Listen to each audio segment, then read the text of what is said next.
자옆사람과 인사하겠습니다. 한 해 동안 고생 많으셨습니다. 예, 예, 고생 많으셨습니다. 예, 우리 한 번 더 인사할까요? 당신은 참 아름다운 입술을 가지셨군요.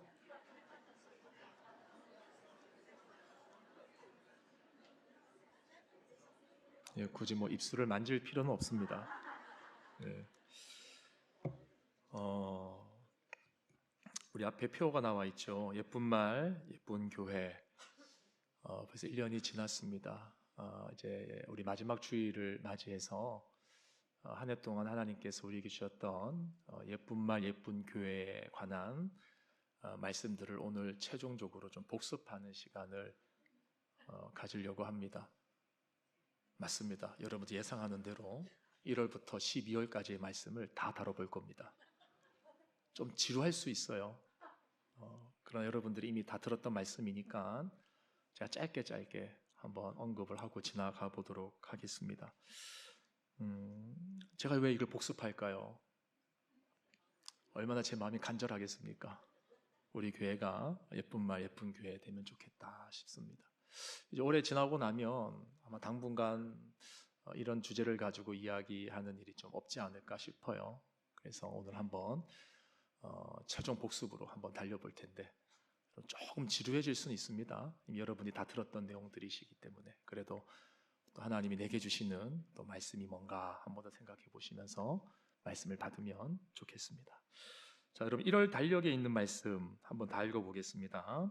시편 141편 3절 시작. 여호와여 내 입에 파수꾼을 세우시고 내 입술의 문을 지키소서.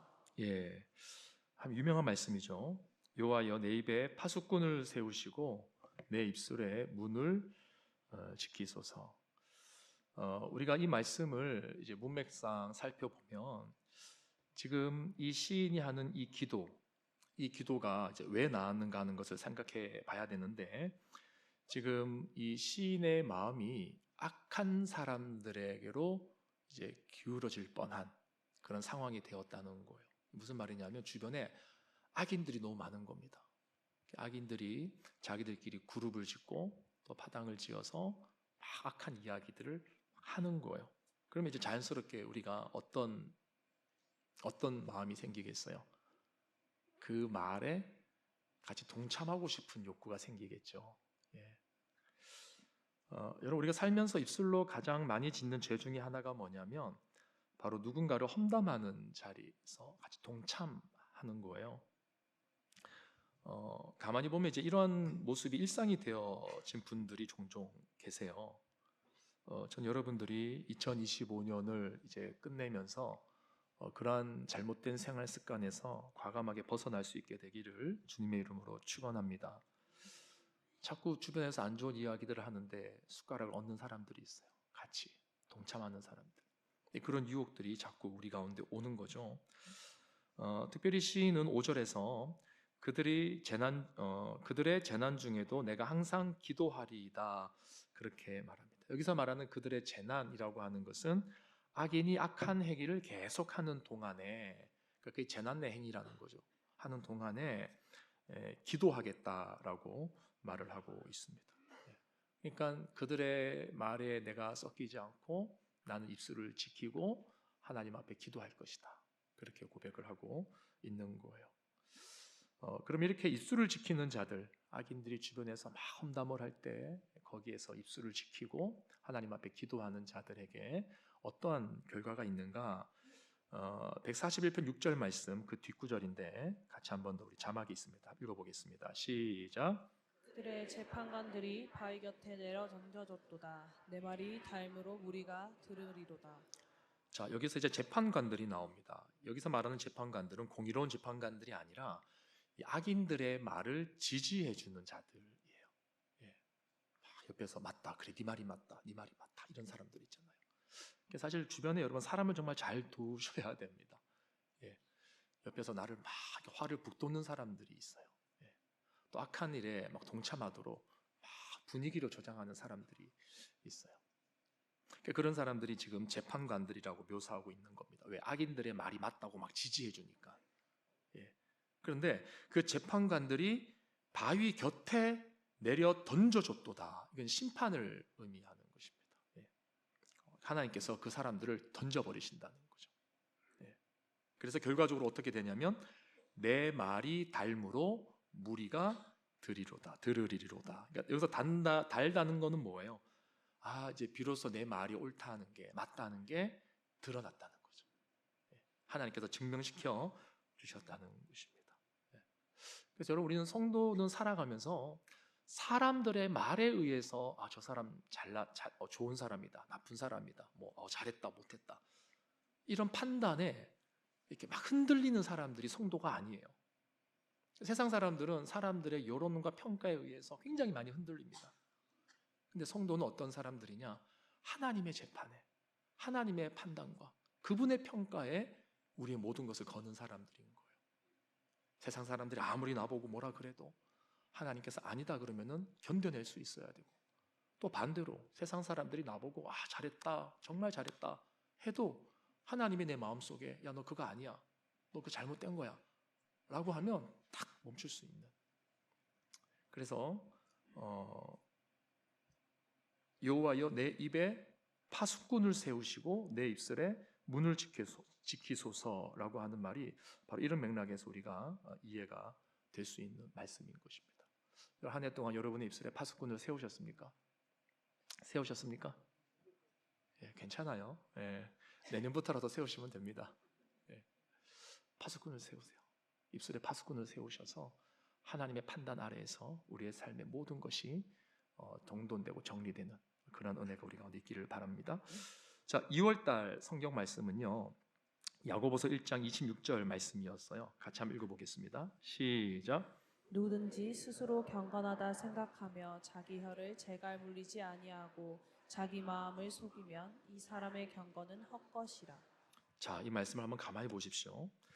누구든지 스스로 경건하다 생각하며, 예, 우리 중에 이제 스스로 경건하다고 생각하는 사람들이 있을 수 있다는 거죠. 신앙생활을 오래 하신 분들 중에 이 정도면 괜찮겠지, 이 정도면 하나님이 인정해주지 않으실까, 스스로에게 후한 점수를 주는 분들이 계실 수 있습니다. 근데 그것이 진짜 경건이냐, 진짜 경건의 모습이냐라고 하는 것은 어디에서 이제 판가름이 나냐면 자기 혀를 제갈에 물릴 수 있느냐라는 거예요. 입술을 제어할 수 있느냐라는 것입니다. 스스로 경건하다고 생각하는데 입이 제어가 안 된다, 혀가 제어가 되지 않는다, 그건 가짜 경건인 거예요. 가짜 경건. 우리가 진짜 하나님을 사랑하고 그분의 말씀에 순종하는 삶을 살고자 한다면 반드시 우리의 혀를 먼저 다스릴 수 있어야 됩니다. 하나님이 원하시는 게 그거예요. 그래서 하나님을 뜨겁게 만났다라고 하는 사람들 중에 입술이 제어가 되지 않는 사람이 있다면 제가 단언할 수는 없지만 99.9%는 거의 가짜라고 보시면 됩니다. 하나님을 진짜 만난 사람들은 그 입술에 파수꾼이 있고 그 혀에 제갈이 있어요. 조심하는 거죠. 물론 완벽하지는 않습니다. 우리가, 저도 마찬가지고 여러분 다 마찬가지고 말 실수할 때가 있죠. 근데 최소한 제가 말씀드리고 싶은 건 뭐냐면 말에 실수가 있더라도 그 순간 본능적으로 그걸 알아야 된다는 거예요. 내가 잘못 말했구나. 내가 실수했구나. 여기에 대한 감각이 있느냐 말이에요. 감각이. 근데 이런 감각에 대해서 전혀 관심이 없는 분들이 있습니다. 예. 그래서 가장 많이 하는 말이 뭐냐면 목사님, 저는 그냥 생긴 대로 살래요. 예, 이렇게 태어났는데 어떡합니까? 말을 막 하는 분들이 계세요. 여러분, 그거 옳지 않습니다. 자, 세 번째, 우리 3월에 달력 있는 말씀, 시편 19편 14절 말씀인데요. 같이 읽어볼까요? 시작. 나의 반석이시요 나의 구속자이신 여호와여, 내 입의 말과 마음의 묵상이 주님 앞에 연락되기를 원하나이다. 자, 굉장히 아름다운 말씀이죠. 이 말씀의 진위를 우리가 잘 파악하려면 바로 앞에 나오는 13절 말씀도 우리가 알아야 되는데, 우리 13절 말씀 혹시 자막이 준비되어 있습니까? 같이 한번 읽어볼까요? 시작.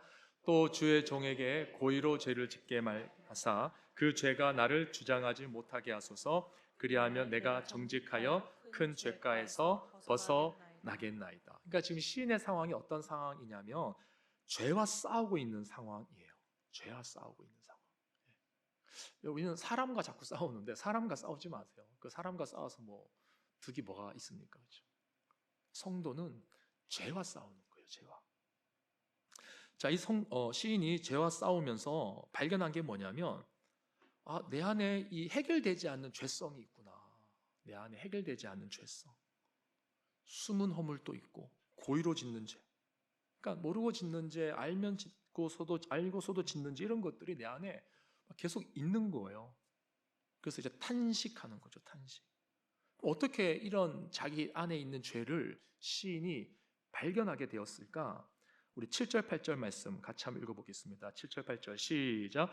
여호와의 율법은 완전하여 영혼을 소성시키며 여호와의 증거는 확실하여 우둔한 자를 지혜롭게 하며 여호와의 교훈은 정직하여 마음을 기쁘게 하고 여호와의 계명은 순결하여 눈을 밝게 하시는도다. 아멘.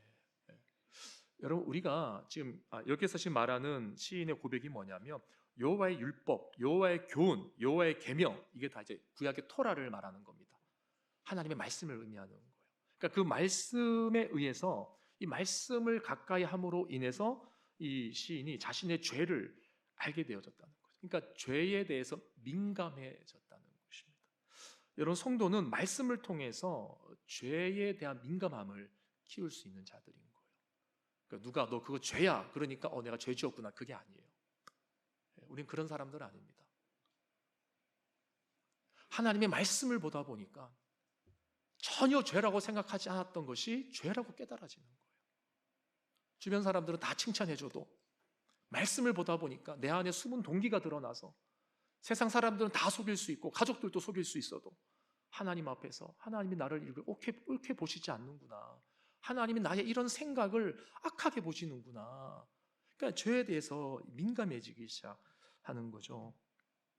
그러니까 내 입의 말과 마음의 묵상이 주님 앞에 연락되기를 원한다는 것은요, 평소에 나의 모든 말과 생각이 하나님의 말씀의 인도함을 받아서 하나님이 받으실 만한 제물이 되기를 원한다는 겁니다. 그러니까 연락되기를 원합니다. 그러니까 내 생각과 말이 하나님 앞에 제물로 드려지기를 원하는 거죠. 여러분, 우리가 헌금을 드리고 또 섬김을 통하여서 하나님 앞에 우리를 드린다, 이런 얘기 많이 하지만, 실제로 우리의 생각과 마음을 하나님 앞에, 우리의 말을 하나님 앞에 제물로 드린다는 거 생각해 보셨습니까? 이게 되지 않으면 우리가 아무리 많은 헌금을 드리고 또 많은 섬김을 하나님 앞에 제물로 드린다고 해도 그 의미가 없는 거예요. 그게 가증스러울 수 있는 것이죠, 하나님 앞에. 자, 이제 4월달 달력입니다. 빨리빨리 지나가죠? 지금 일부 예배 때 너무 이게 지루하게 길게 가더라고요. 그래서 지금 최대한 좀 빨리빨리 해보려고 이렇게 모드를 좀 전환했습니다. 자, 4월 달력에 있는 말씀은 잠언 18장 말씀인데 같이 한번 읽어볼까요? 시작. 죽고 사는 것이 혀의 힘에 달렸나니 혀를 쓰기 좋아하는 자에는 혀의 열매를 먹으리라. 자, 한번 보십시오. 이거 안 믿는 분들도 이 말씀 굉장히 좋아하는데요. 죽고 사는 것이 혀의 힘에 달렸나니 혀를 쓰기 좋아하는 자는 혀의 열매를 먹으리라. 교회 안 다니는 분들도 이 말씀을 들으면 맞다, 인정할 수밖에 없죠. 우리가 살아온 인생을 돌아보면 이게 맞지 않습니까? 굉장히 강렬한 말씀인데요, 이 혀의 힘이 얼마나 강력한지 모릅니다. 우리는 혀를 가지고 누군가를 죽일 수도 있고 살릴 수도 있는 거예요. 그러니까 누군가를 죽일 수도 있고 살릴 수도 있는 그 강력한 무기가 여러분들에게 다 있는 거예요. 여러분의 입안에 다 있어요. 그만큼 신중하게 사용해야 된다는 것입니다. 여러분, 사단은 우리의 혀를 가만히 놔두지 않습니다. 사탄이 우리의 혀를 장악하면 온몸을 다 장악한 거예요. 온몸을 다 장악한 거예요. 반대로 성령께서 우리의 혀를 장악하시면 우리의 인생이 성령 충만한 삶이 되는 것입니다. 여러분, 다른 어떤 것보다도 여러분의 혀를 정말 하나님 앞에서 정결하게 하려고 한번 부단히 노력해 보십시오. 아마 굉장한 성숙과 발전이 일어날 것이고, 주변에서 여러분들이 바뀌었다, 이 사람 정말 바뀌었다 라고 할 때 가장 먼저 보는 게 뭐예요? 말이에요, 말. 다른 걸로 모릅니다. 자, 그래서 이 혀를 잘 쓰면 누군가를 살릴 수 있고, 좀 더 확장시키면 공동체를 살릴 수 있는 거죠. 우리 교회 공동체가 여러분의 혀로 인하여서 살아나고 있는가, 아니면 죽어가고 있는가, 잘 생각해 보셔야 됩니다. 자, 5월 달력입니다. 골로새서 4장 6절 말씀 함께 읽어봅니다. 시작. 너희 말을 항상 은혜 가운데서 소금으로 맛을 냄과 같이 하라. 그리하면 각 사람에게 마땅히 대답할 것을 알리라. 예. 참고로 지금 자꾸 제가 달력 그러니까 교회 처음 오신 분들이나 중간에 등록하신 분들이 뭔 말인가 싶으실 텐데, 저희가 이제 올해 처음 들어오면서 이제 달력을 만들 때 각 월마다 입술과 말과 관련된 성경 구절들을 다 적어놨습니다. 그래서 그 구절들에 대해서 한 달에 한 번씩 제가 설교를 했는데 그 이야기를 지금 다시 복습을 하는 거예요. 그렇게 이해해 주시면 되겠습니다. 자, 너희 말을 항상 은혜 가운데 소금으로 맛을 냄과 같이 하라. 그리하면 각 사람에게 마땅히 대답할 것을 알리라. 자, 이 골로새서는요, 바울이 골로새 교인들에게 보낸 편지입니다. 골로새 교인들의 믿음을 독려하기 위해서 편지를 썼는데, 특별히 골로새 교회 상황이 어떤 상황이었냐면 주변에 사람, 그러니까 이방 세계잖아요. 그 헬라 철학과 여러 가지 철학적인 사조와 생각들로 인해서 이 교인들이 되게 핍박받고 조롱당하는 상황이었어요. 그 주변에 외인들이 교회를 향해서 손가락질을 하고 너희들이 믿는 도가 뭐냐 그러고 이렇게 막 조롱을 했단 말이죠. 그래서 이러한 이제 조롱을 받는 상황 속에서 이 성도들에게 힘을 주기 위해서 바울이 이제 편지를 쓴 겁니다.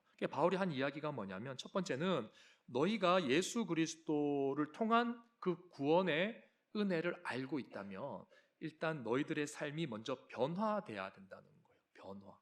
근데 그 변화가 어떤 변화냐? 관계의 변화가 있어야 된다는 거예요. 첫째, 하나님과 너희 사이에 변화가 분명히 있어야 된다. 둘째, 이웃과 이웃 사이의 변화가 반드시 있어야 된다. 이것을 사도 바울이 말씀한 겁니다. 그래서 이 관계의 변화에 대해서 이야기를 할 때 크게 이제 세 부류를 바울이 이제 언급을 해요. 첫 번째는 하나님과 내 관계를 제외하고 이웃과의 관계에서 세 가지를 말하는데, 첫 번째는 가족과의 관계를 말합니다. 가족과의 관계. 두 번째는 당시에 이제 노예들이 있었으니까 주인과 종의 관계에 대해서 말을 합니다. 그리고 세 번째가 외인들의 관계에 대해서 말합니다. 이어서 말하는 외인들이라고 하는 것은 교회 밖에 있는 외부 사람들을 말하는 거죠. 그 사람들이 교회를 자꾸 핍박하고 조롱하니까 그 사람들과의 관계가 우리가 변화되어져야 된다라고 말을 하는 거예요. 근데 그 맥락에서 하는 이야기가 뭐냐면, 너희 말을 항상 은혜 가운데서 소금으로 맛을 냄과 같이 하라. 그리하면 각 사람에게 마땅히 대답할 것을 알리라. 그러니까 여러분, 이 말은 우리가 외인들에게 선한 영향력을 나타내기 위해서 평소에 어떻게 하라는 거예요? 말 조심하라는 거예요. 이제 여러분들이 교회를 벗어나면은 이제 세상 사람들과 만나게 됩니다. 외인들과 만나게 되는 거예요. 예. 근데 이제 한참 그분들과 교제를 하고 5년, 10년, 15년, 20년 알고 지냈는데 주변 사람들이 아무도 모르는 거예요. 뭘 몰라요? 내가 교회 다니는 거 모르는 거예요. 그럼 여러분들이 그동안 외인들 앞에서 말을 함부로 하고 산 거예요. 하나님 의식하지 않고 살아간 거예요. 우리가 외인들에게 선한 영향력을 나타내기 위해서는 평소에 말을 조심해야 된다는 것입니다. 우리가 평소에 입술을 절제하지 않고 말을 함부로 하면서 전도의 기회를 놓칠 때가 얼마나 많이 있습니까? 그런데 우리가 하나님 앞에서 입술을 다듬고 외인들 앞에서 평소에 말 조심을 쫙 하면 사람들이 생각하는 거예요. 저 사람은 이렇게 말을 저렇게 이쁘게 할까? 저 사람의 말에는 따뜻함이 있는데 어떻게 해서 저런 걸까? 저 사람은 남들이 다 욕할 때 절대로 같이 욕 안 하네. 이런 것들은 시간이 지나면서 주변 사람들이 자연스럽게 아는 거죠. 그래서 여러분 분명하지 않습니까? 다 겪어보면 알잖아요. 내가 저 사람 앞에서는 내 속 이야기를 해도 되겠다? 아니면 하지 말아야겠다? 우리가 딱 대본에 구분 지어지지 않습니까? 예, 그게 왜 그런 거예요? 다 이미 그렇게 자기를 다 노출한 거죠, 그 사람, 상대방들이. 그러니까 외인들이 우리를 볼 때 그렇게 보면 안 된다는 겁니다. 저 사람 앞에서는 말하면 안 되겠다. 저 사람한테 말하면 막 다 퍼진다. 예. 그러니까 뭐 한 가지 예에 불과한 것이지만 우리가 외인들을 대할 때 저 사람들, 상대방의 그 세상 사람들이 우리와 대화하면서 저 사람 참 매력이 있다. 저 사람 말 참 예쁘게 한다. 이게 느껴져야 된다는 거죠. 그러면 그때 우리가 그러니까 그것을 여기서는 너희 말을 항상 은혜 가운데서 소금으로 맛을 냄 같이 하라 이렇게 표현하고 있는 거예요. 그래서 이렇게 소금으로 맛을 낸 같이 말을 잘하면 이제 세상 사람들이 나에게 매력을 느끼게 되고, 그럼 그때 뭐 하라는 거예요? 마땅히 대답할 말, 그 말을 가지고 전도의 문을 열라는 거예요. 자, 6월 달력의 말씀입니다. 에베소서 4장 29절 말씀 같이 읽어볼게요. 무릇 시작. 무릇 더러운 말은 너희 입 밖에도 내지 말고 오직 덕을 세우는데 소용되는 대로 선한 말을 하여 듣는 자들에게 은혜를 끼치게 하라. 아멘. 자, 이것도 뭐 같은 맥락에서 이해할 수 있겠죠.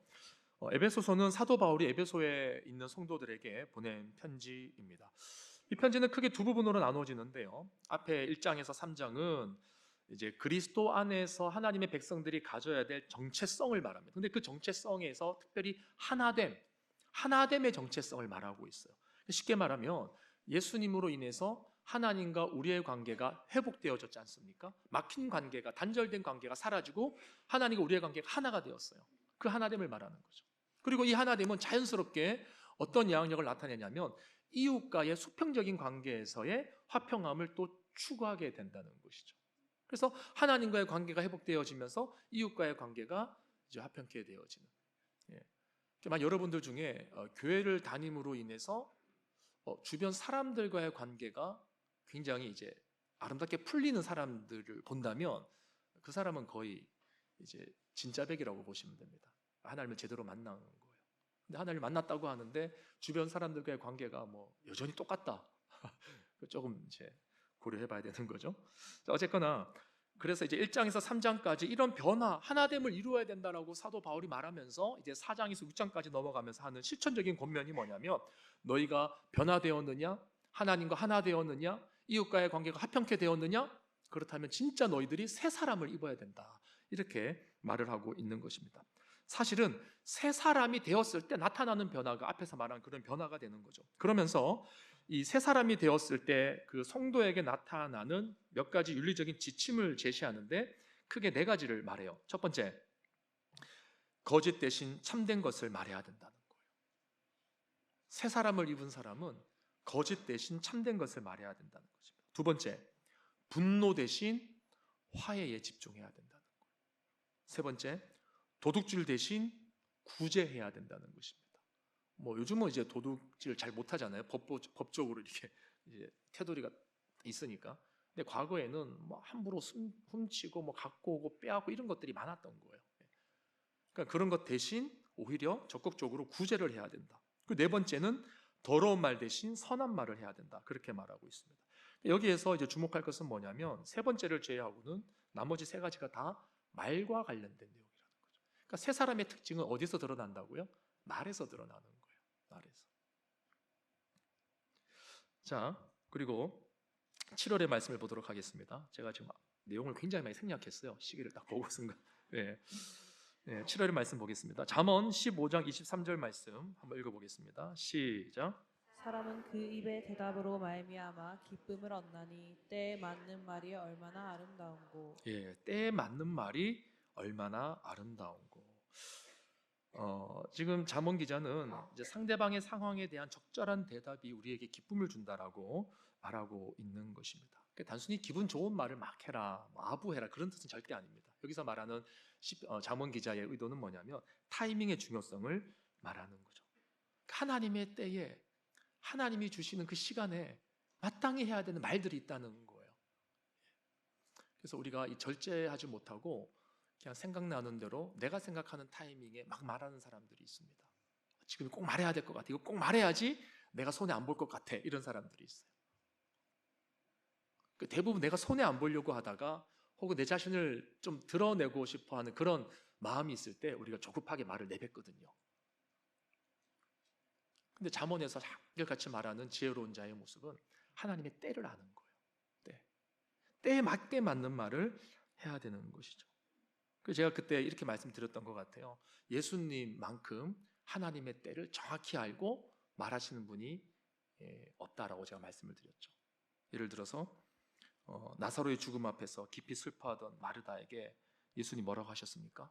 나는 부활이고 생명이다. 엠마오로 돌아가던 낙심하는 두 제자에게 주님이 나타나셔서 성경에 기록된 자신에 대한 이야기들을 쫙 풀어주시면서 그 사람들의 사명을 다시 북돋아 주셨어요. 마음을 뜨겁게 해주셨어요. 예. 그러니까 여러분의 입술을 통해서 하나님께서 살리시고자 하는 사람들이 반드시 있는데 그 때에 맞게 여러분들의 입술이 사용되어져야 된다는 것이죠. 자, 그리고 8월의 말씀입니다. 8월의 말씀 잠언 17장 28절 말씀입니다. 같이 읽어볼까요? 시작. 미련한 자라도 잠잠하면 지혜로운 자로 여겨지고 그의 입술을 닫으면 슬기로운 자로 여겨지느니라. 예, 미련한 자라도 잠잠하면 지혜로운 자로 여겨지고 그의 입술을 닫으면 슬기로운 자로 여겨지느니라. 자, 침묵이 미련함을 감추고 오히려 지혜를 드러내는 역사적인 능력을 하고 기능을 가지고 있다, 이런 이야기를 하는 거죠. 여러분, 잠언에서는요 미련한 자의 특징을 여러 가지로 말하는데 가장 대표적인 게 뭐냐면 일단 말이 많다는 거예요. 예. 잠언 10장 19절 말씀에 말이 많으면 허물을 면하기 어려우나 그 입술을 제어하는 자는 지혜가 있느니라, 그렇게 말합니다. 물론 말이 많다고 뭐 다 미련한 것은 아닐 거예요. 그러나 말이 많으면 확률적으로 어쨌거나 그 말에 의해서 내 인생의 발목이 붙잡히는 경우가 많이 있죠. 그 정치권을 보십시오. 예. 과거에 했던 말들 때문에 발목 붙잡히는 사람들이 얼마나 많습니까? 한두 사람이 아니죠. 우리도 마찬가지입니다. 그래서 우리가 항상 입을 닫고 있을 수는 없지만 이왕이면 그래도 말을 하는 쪽보다는 이제 듣는 습관을 기르시면 좋겠어요. 듣는 습관. 예. 그때 우리 안에 하나님의 덕이 나타나게 되는 거죠. 그리고 여러분, 이 침묵과 관련해서 우리가 꼭 한 번 더 생각해 봐야 될 게 뭐냐면 바로 예수님의 침묵이에요. 우리가 살면서 힘들고 어려울 때, 억울할 때가 얼마나 많습니까? 그때 우리가 견딜 수 없잖아요. 근데 성도에게 견딜 수 있는 힘이 어디서 오느냐? 예수님의 그 고난을 묵상할 때, 그때 우리가 견딜 수 있어요. 여러분, 정말 억울하고 힘들 때 예수님이 십자가 지셨던 그 과정을 한번 곰곰이 생각하고 묵상해 보십시오.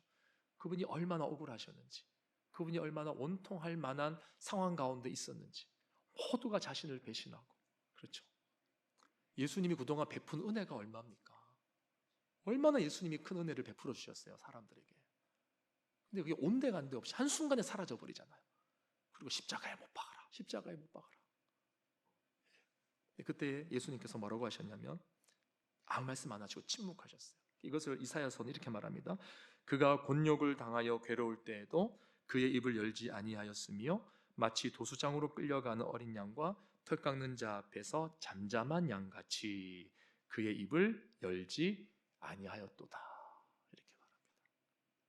이 말씀이 너무 길면 여러분 마지막 저 부분만 딱 외우세요. 그의 입을 열지 아니하였도다. 따라해 볼까요? 시작. 이렇게 머릿속에 확 새기십시오. 그래서 막 온통하고 힘들 때 저 말씀을 떠올리세요. 그의 입을 열지 아니하였도다. 상렬이의 입을 열지 아니하였도다. 그렇게 하나님 앞에 아뢰셔야 돼요. 그때 하나님께서 우리 가운데 감당할 수 있는 힘을 주시는 겁니다. 여러분, 이 침묵이 중요한 이유가 뭐냐면요, 예수님의 침묵 뒤에 누가 일하십니까? 누가 일하세요? 하나님이 일하시잖아요. 예수님의 침묵 뒤에 일하시는 분은 하나님이세요. 똑같은 원리가 우리에게 적용되는 것입니다. 우리가 침묵할 때 하나님이 침묵하라고 하실 때 침묵해야 됩니다. 말하라고 할 때 말을 해야 되고요. 그러니까 침묵하라고 할 때 침묵하면 반드시 그 다음에 하나님이 일을 하신다는 거죠. 근데 우리가 이걸 놓쳐서 하나님이 우리 가운데 일하시는 그 타임, 그 놀라운 사건, 그 간증, 이런 것들을 놓쳐버릴 때가 얼마나 많습니까? 그게 안타까운 거죠. 저와 여러분은 그런 실수를 최대한 하지 않게 되기를 바라고요. 자, 이제 9월 말씀입니다. 잠언 16장 24절 말씀 같이 한번 읽겠습니다. 시작. 선한 말은 꿀송이 같아서 마음에 달고 뼈에 양약이 되느니라. 자, 말의 힘이 대단한 거 이제 우리가 다 알고 있습니다. 오늘 이 16장 24절의 잠언 기자는요, 선한 말의 효과가 단순히 기분을 좋게 하는 데 있는 것이 아니라 듣는 사람의 전 인격에 영향을 미친다고 선포하는 거예요. 자, 말씀 다시 한번 보세요. 선한 말은 꿀송이 같아서 어디에 영향을 미칩니까? 마음에 달고, 또 그 다음에 뭐예요? 뼈. 그러니까 우리의 마음과 뼈에 다 영향을 미친다는 것은 우리의 전 인격에 영향을 미친다는 거예요. 그러니까 말을 가지고 그 사람을 살릴 수 있다는 겁니다. 특히 선한이라는 단어가 구약 성경에 총 7번이 사용되는데 그 중에 4번이 하나님과 관련돼서 사용됐다고 제가 말씀을 드렸었어요. 3번은 하나님의 은총이라는 단어로 3번이 사용이 됐고, 또 마지막 하나는 여호와의 아름다움을 나타낼 때 아름다움이라는 단어로 이 선한이라는 단어가 사용이 되었습니다. 그래서 좀 이렇게 확장시켜서 우리가 해석을 해본다고 하면 이 선한 말이라는 표현이 결국 하나님의 자비로운 은총과 그분의 아름다움을 담아내고 있는 의미가 아닐까, 이렇게 우리가 좀 확장해서 생각해 볼 수도 있는 거죠. 그래서 실제로 하나님의 사랑과 자비가 담겨져 있는 그 선한 말, 그 말이 결국 영혼을 살리는 것입니다. 여러분, 하나님의 성품을 닮아간다는 것은 여러분의 입술이 하나님의 은총과 자비와 아름다움을 표현해내는 것과 연결이 돼요. 예. 절대적으로 연결이 됩니다. 그래서 우리의 입술을 지키셔야 돼요. 자, 그리고 이제 10월 달력입니다. 자, 전도서 5장 2절 말씀 같이 읽어볼까요? 시작. 너는 하나님 앞에서 함부로 입을 열지 말며 급한 마음으로 말을 내지 말라. 하나님은 하늘에 계시고 너는 땅에 있음이니라. 그런즉 마땅히 말을 적게 할 것이라. 예, 아주 우리의 심령 확 때리죠. 너가 말을 적게 해야 될 이유가 뭐냐? 하나님은 하늘에 있고 너는 땅에 있다 이거예요. 하나님은 창조주시고 우리는 피조물이라는 거예요. 하나님은 무한하시고 우리는 유한하다는 거죠. 하나님은 한계가 없고 우리는 한계가 있는 거예요. 그러니까 한계가 있다는 말이 뭐냐면 우리의 말을 우리가 지킬 힘이 없다는 거예요. 우리의 마음이 갈대와 같이 흔들릴 때가 얼마나 많습니까? 또 내 마음으로는 정말 내가 내뱉은 대로 지키고 싶지만 환경이 내 뜻대로 따라주지 않을 때도 굉장히 많죠. 그래서 여러분, 함부로 입을 열지 말라는 거예요. 그러니까 이거는 뭐 단순히 뭐 하나님 앞에서 선한 열심을 또 어떤 그런 선한 결단을 하지 말라 그런 뜻이 아니라 항상 하나님 앞에서 우리가 겸손하게 조심하는 마음으로 말을 해야 된다. 그것을 말하는 것입니다. 하나님을 가볍게 대해서는 안 된다는 것이고 또 성급한 맹세나 소원을 하지 말라 그렇게 말씀하는 거예요. 그 이유가 뭐냐? 너가 만약 정말 너와 차원이 다른 하나님의 존재를 인정한다면 입술을 함부로 놀릴 수 없다 그렇게 말을 하는 거예요. 자, 11월의 말씀입니다. 우리가 10월 달까지 말씀은 지난번에 다 살펴봤어요. 이제 11월, 12월 말씀을 이제 여러분들이 보지 않았는데, 자, 이 부분 또 뭐 제가 길게는 말하지 않고 짧게 한번 짚고 넘어가 보겠습니다. 자, 11월의 말씀. 세상에 금도 있고 진주도 많거니와. 자, 시작. 세상에 금도 있고 진주도 많거니와 지혜로운 입술이 더욱 귀한 보배니라. 예. 이 말씀은 세상의 금은 보화가 줄 수 없는 만족을 지혜로운 입술이 줄 수 있다는 거예요. 예. 여러분, 금과 은이 여러분들에게 만족을 주죠. 만족을 주죠. 예, 금과 은이 여러분이 만족을 줄 겁니다. 금값이 막 치솟으니까. 요즘은 좀 떨어졌습니까? 아직 안 떨어졌습니까? 계속 올라가고 있습니까? 예, 저는 뭐 이렇게 관심이 없어가지고. 예. 금과 은이 우리에게 만족을 줄 때가 많죠. 근데 여러분, 속으시면 안 돼요.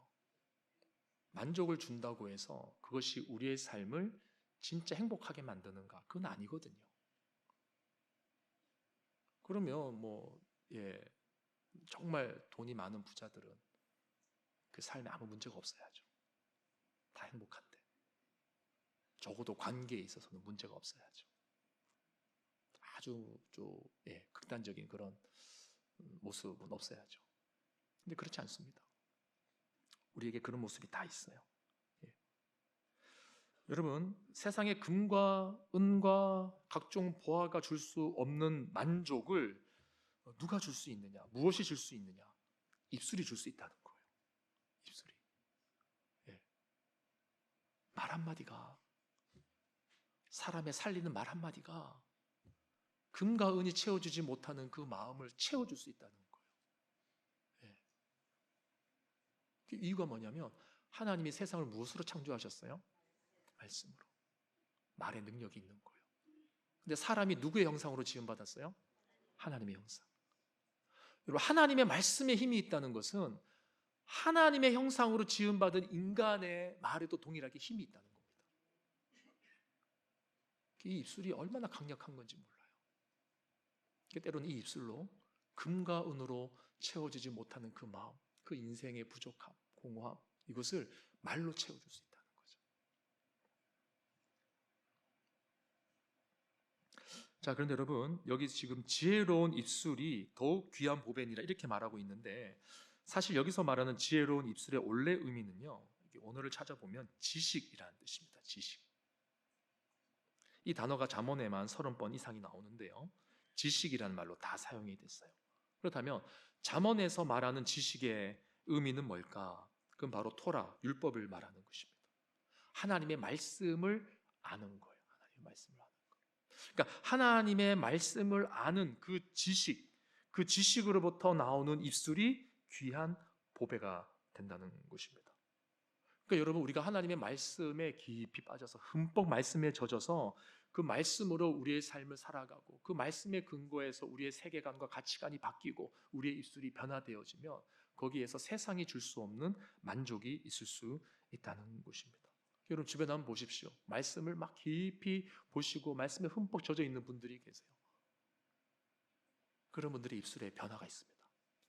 반드시 변화가 있어요. 그리고 그 변화된 입술을 통해서 주변 사람들이 살아나는 거고 내 안에 만족이 오는 거죠. 그것이 금은보다 더 귀한 보배라고 성경이 말하고 있는 것입니다. 자, 이제 마지막입니다. 마지막입니다. 12절 말씀. 오늘 읽었던 말씀이죠. 한번 더 읽어볼까요? 잠언 22장 11절 시작. 마음의 정결을 사모하는 자의 입술에는 덕이 있으므로 임금이 그의 친구가 되느니라. 우리 이 말씀을 이해하려면 바로 앞에 있는 10절 말씀도 함께 봐야 되는데요. 10절 말씀이 이렇게 되어 있습니다. 거만한 자를 쫓아내면 다툼이 쉬고 싸움과 수욕이 그치니라. 자, 10절 말씀과 11절 말씀이 어떻게 연결이 되는 건가? 학자들은 이 두 구절을 묶어서 설명을 하거든요. 이게 무슨 말이냐면 이런 거예요. 지금 쫓아내는 자가 있고 왕의 옆에 두는 자가 있습니다. 그러니까 왕이 내쫓는 부류의 사람이 있고 왕과 우정을 나누는 그런 사람들이 있다는 거예요. 근데 이것이 무엇으로 결정이 나냐? 그 마음의 정결함을 사모함에 있다는 거예요. 그러니까 단순히 말을 잘하고 못하고가 중요한 것이 아니라 그 마음에 무엇이 있느냐에 따라서 임금의 친구도 될 수 있고 임금으로부터 내쫓김을 당할 수도 있다. 그 이야기를 하고 있는 것입니다. 여러분, 여기서 말하는 임금은 세상의 주권자를 말하는 거죠. 나보다 힘이 있는 주권자들. 여러분, 한번 생각해 보십시오. 여러분들보다 힘이 있고 능력이 있고 강력한 그 무언가가 있는 소위 말하는 갑 위의 갑이라고 하는 분들이 여러분들을 만났을 때 여러분들이 하는 그냥 그 말을 듣고 그 말에 혹하고 넘어가겠습니까? 여러분들이 내뱉는 그런 말들 듣고 막 혹하고 넘어갈 것 같으세요? 그런 사람 주변에 아부하는 사람들이 얼마나 많겠어요? 그런 사람들은 뭘 보냐 그러면 저 사람의 속에 도대체 뭐가 있느냐 그걸 본단 말이에요. 저 사람이 저 얘기 왜 하는 걸까? 그 속의 중심을 본다는 거죠. 그러니까 세상 임금도 그러한데 하물며 하나님이 모르시겠냐라는 거예요. 여러분, 우리가 임금까지 갈 필요도 없습니다. 우리가 일상에서 만났던 수많은 사람들을 한번 떠올려 보십시오. 말은 너무 잘하는데 별로 함께하고 싶지 않은 사람이 있고요. 말은 좀 못해도 어둔해도 함께 어디 갈 때 이렇게 데리고 가고 싶은 사람이 있어요. 함께하고 싶은 사람이 있죠. 하나님도 마찬가지 아닐까요? 여러분, 모세는요 처음에 하나님이 부르실 때 그 부르심을 거절했었습니다. 이유가 무엇이었습니까? 말을 잘 못하기 때문이었다고 했어요. 스스로 입이 뻣뻣하고 혀가 둔한 자라고 하면서 하나님의 부르심을 막 거부했었죠. 그런데도 하나님이 끝까지 모세를 부르신 이유가 뭐예요? 물론 하나님의 영원한 작정 가운데 있는 것이지만 굳이 우리가 이제 또 우리의 댐댐이 속에서 한번 그 이유를 찾아보자면 모세는 40년 동안 도망자 신세로 지내면서 그 마음이 완전히 가난해진 거예요. 그 마음이 더 이상 드러낼 것도 없고 자랑할 것도 없고 처음부터 없던 사람이었으면 상관없는데 애굽의 왕자였죠. 이집트의 왕자였잖아요. 근데 있던 사람이 아무것도 없는 거예요 지금. 그러니까 그 마음이 얼마나 가난해졌겠어요. 자신의 힘과 능력을 다 내려놓고 아무것도 내세울 곳이 없는 그 가난한 심령, 그것이 있을 때 하나님이 모세를 부르신 거예요. 여러분 요셉을 떠올려 보십시오. 그가 젊은 시절에 정결한 마음으로 보디발의 아내의 유혹, 그 성적인 유혹이잖아요. 그 젊었을 때 피가 끓는 그 젊은이가 그 성적인 유혹을 거절했단 말이에요. 그걸 거절하니까 어떻게 됐어요? 잘 먹고 잘 살았습니까? 감옥 갔잖아요, 감옥. 근데 나중에는 어떻게 됐어요? 그 어려운 인내의 시간을 견디고 난 다음에 어떻게 됐어요? 파라오의 측근이 된 거예요. 임금의 친구가 되었단 말이에요. 다니엘은 또 어떻습니까? 정결한 마음으로 부정한 음식과 포도주로 자신을 더럽히지 않겠다 하면서 왕의 산의 진미를 다 거절했죠. 이거 우상에 바쳐진 거 아니냐? 다 거절했단 말이에요. 마음을 정했어요. 뜻을 정했어요. 근데 훗날 다니엘이 어떻게 되냐면 다리오 왕의 최측근이 됩니다. 페르시아의 다리오 왕이 가장 아끼는 고관이 돼요. 임금의 친구가 된 거예요. 또 느헤미야는 어떻습니까? 무너진 예루살렘 성벽에 관한 소식을 듣고 금식하며 민족의 죄를 회개하는 그런 어떤 겸비하는 모습을 보였을 때, 그러한 하나님을 향한 순전한 마음을 품었을 때 나중에 그가 어떻게 돼요? 그 역시도 페르시아 왕의 은혜를 입게 되어서 모든 것을 다 지원받으면서 예루살렘으로 귀환할 수 있게 되잖아요. 그러니까 왕의 친구가 된 거예요. 이 세 사람 모두 임금의 친구가 된 자들인 것입니다. 왕이 함께하고 싶은 사람, 왕이 아끼는 사람들이 된 거예요. 전 여러분들이 하나님이 함께하고 싶고 함께 동행하기를 원하는 그런 사람들이 되기를 주님의 이름으로 축원합니다. 근데 여러분, 좀 절망적인 이야기를 하나 할게요. 사실 우리가 마음의 정결을 사모해서 그 정결함으로 입술의 덕을 나타낸다고 하지만 사실 그리 쉽지 않습니다. 우리가 정결합니까? 여러분 정결하십니까? 정결하지 않아요. 저는 이번 주에도 또 죄를 짓고 하나님 앞에서 얼마나 회개했고 가슴을 치면서 아휴, 나는 안 돼, 나는 안 돼. 또 얼마나 그랬는지 몰라요. 그러다가 또 그래, 염치 불구하고 서로 일어서자. 뭐 별 수 있나? 나 또 죄를 지을 건데 어쩔 수 없지. 그래도 일어나야지. 그렇게 하나님 앞에 나가는 거예요. 그러니까 돌아보면 우리 안에는 정결함이 없어요, 여러분. 계속해서 죄를 짓는단 말이죠. 그러니까 신약의 관점에서 이 부분을 생각해 보면 사실 우리는 스스로 정결하게 할 능력이 없는 자들이고, 그런데 누가 우리를 정결케 하신 것입니까? 예수 그리스도께서 자신의 보혈로 우리를 덮으신 거죠. 자신의 피로, 십자가의 공로로, 대속함의 죽음으로 우리를 정결하게 씻어내신 거죠. 그래서 그 정결함을 받은 자들에게 주님께서 뭐라고 말씀하시냐? 나의 친구다 그랬어요. 너희가 정결함을 입었느냐? 나의 제자가 되라. 나의 제자가 되고 내 뜻을 따르고 내 뜻대로 행하겠느냐? 친구라고 말씀하시는 거예요. 자, 요한복음 15장 14절 15절 말씀 한번 읽어보겠습니다. 시작. 너희는 내가 명하는 대로 행하면 곧 나의 친구라. 이제부터는 너희를 종이라 하지 아니하리니 종은 주인이 하는 것을 알지 못함이라. 너희를 친구라 하였노니 내가 내 아버지께 들은 것을 다 너희에게 알게 하였음이라. 아멘. 주님으로 인하여서 정결함을 입고 우리 모습 자체는 악하고 더럽지만 그리스도의 정결케 하시는 그 구속의 은혜로 말미암아 신분의 변화, 심령의 변화를 누리고 나서 그래요, 주님, 제가 이제 주님 뜻대로 살겠습니다. 주님의 제자로서의 삶을 살겠습니다. 그렇게 결단하고 나가는 자들에게 뭐라고 말씀하시냐면 나의 친구다라고 말씀하시는 거예요. 근데 그 친구에게 주어지는 놀라운 혜택이 뭐냐? 내가 내 아버지께 들은 것을 다 너희에게 알게 하였습니다. 임금의 친구가 된 거예요. 여러분들은 하나님의 친구가 된 겁니다. 좀 경망스러운 말이지만, 그러니까 임금이 가까이 두고 싶은 사람이 뭐예요? 다른 사람에게 못하는 말, 이 사람한테는 할 수 있는 거잖아요. 보안 때문에 다른 사람에게는 못하는 말, 체면 때문에 다른 사람한테는 못하는 말. 근데 이 사람은 옆에 두고 내가 다 말하고 싶은 거예요. 하나님이 우리에게 그러한 은혜를 허락해 주신 거예요. 하나님의 속마음을 우리에게 다 가르쳐 주셨어요. 무엇을 통해서요? 성경 말씀을 통해서. 하나님의 마음이 뭔지, 하나님의 중심이 뭔지 우리에게 다 말씀해 주셨단 말이에요. 우리가 그리스도의 친구가 된 것입니다. 사랑하는 성도 여러분, 2025년 한 해 동안 우리는 예쁜 말, 예쁜 교회를 향해 열심히 달려왔습니다. 이제 여러분의 주위를 한번 돌아보십시오. 우리가 예쁜 교회가 되어 있습니까? 우리의 가정이 예쁜 가정이 되어 있습니까? 여러분의 삶이 하나님 보시기에 예쁜 삶으로 변화되셨습니까? 여러분, 이 말씀을 가슴에 깊이 새기십시오. 자, 우리 마지막 주제 말씀 한번 읽고 마치도록 하겠는데요. 글자가 보이십니까? 예, 위에 큰 글자는 보이시죠? 예, 그럼 큰 글자만 읽어보는 걸로 할게요. 밑에는 제가 읽고 여러분은 큰 글자만 읽으시면 돼요. 칼로 찌름같이 함부로 말하는 자가 있거니와 지혜로운 자의 혀는 양약과 같으니라. 여러분, 찌르는 혀가 되지 마세요. 칼과 같이 찌르는 혀가 되지 마세요, 제발. 지혜로운 자의 혀는 양약과 같다고 있습니다. 여러분의 입술을 통해서 가정이 치유되고 교회가 회복되고 공동체가 살아나는 은혜가 있기를 주님의 이름으로 축원합니다.